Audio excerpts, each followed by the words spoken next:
ভয়ঙ্কর সড়ক দুর্ঘটনা। বুধবার রাতে শিলচর কুম্ভীর গ্রাম সড়কে সংঘটিত হল এক মর্মান্তিক দুর্ঘটনা। বিমানবন্দর সড়কের ডুমুরঘাটে অজ্ঞাত বাহনের ধাক্কায় ঘটনাস্থলে মৃত্যু ঘটে শিলচর ন্যাশনাল হাইওয়ের বাসিন্দা স্কুটি চালক রতন ভৌমিকের।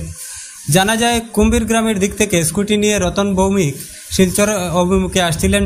ডুমুরঘাট এলাকায় পৌঁছার পর বিপরীত দিক থেকে আসা একটি দ্রুতগতির বাহনের সাথে মুখোমুখি সংঘর্ষ হয় স্কুটি চালক যুবক রতন ভৌমিকের।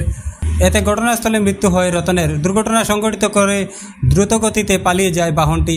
প্রচণ্ড শব্দ শুনে এগিয়ে আসেন স্থানীয় মানুষ। স্কুটি সমেত সড়কের উপর যুবক পড়ে রয়েছে দেখে খবর দেন পুলিশে।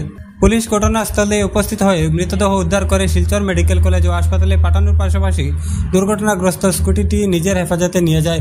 আজি এই আমার ডুমুৰঘাটৰ যেটো ব্ৰিজ আছে আমাৰ উদাহৰণত, এই ব্ৰিজ জাষ্ট মানে শিলচৰৰ পৰা আহাত যদি ডুমুৰঘাটৰ ব্ৰিজ আছে জাষ্ট ক্ৰছ কৰিব লগা হৈছে। তাতে এটা এক্সিডেণ্ট হৈছে আজি।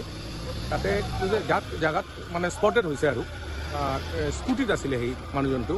কিন্তু ঘটনা হ'ল আৰু ওচৰত যিবিলাক মানুহে কৈ আছে, সিহঁতে কৈ আছে কি আমাৰ শিলচৰৰ পৰা আহা এটা গাড়ী, চুইফ্ট গাড়ী, বগা ৰঙৰ চুইফ্ট গাড়ী, সি মানে বিকট এটা শব্দ হ'ল আৰু তাৰপিছতে সিহঁতে দেখা পায় কি এই আমাৰ কুমৰিগামৰ হেৰিত টুৱাৰ্ডছ কুমৰিগাম তাতে গুচি গৈছে। তাৰপিছত দেখা পায় ইয়াতে এটা স্পটেড মানুহ আৰু এই হেৰিৰ লগত মানে স্কুটিৰ লগত। স্কুটিখন আমাৰ কুমৰিগামৰ পৰা আহি আছে আমাৰ হেৰি উদাৰবন টুৱাৰ্ডছ শিলচৰ।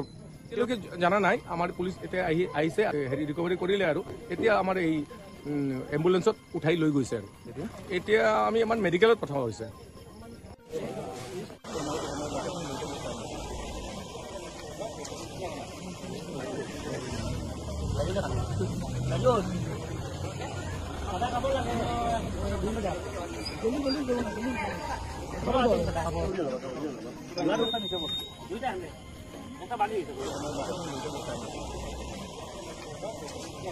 Hello.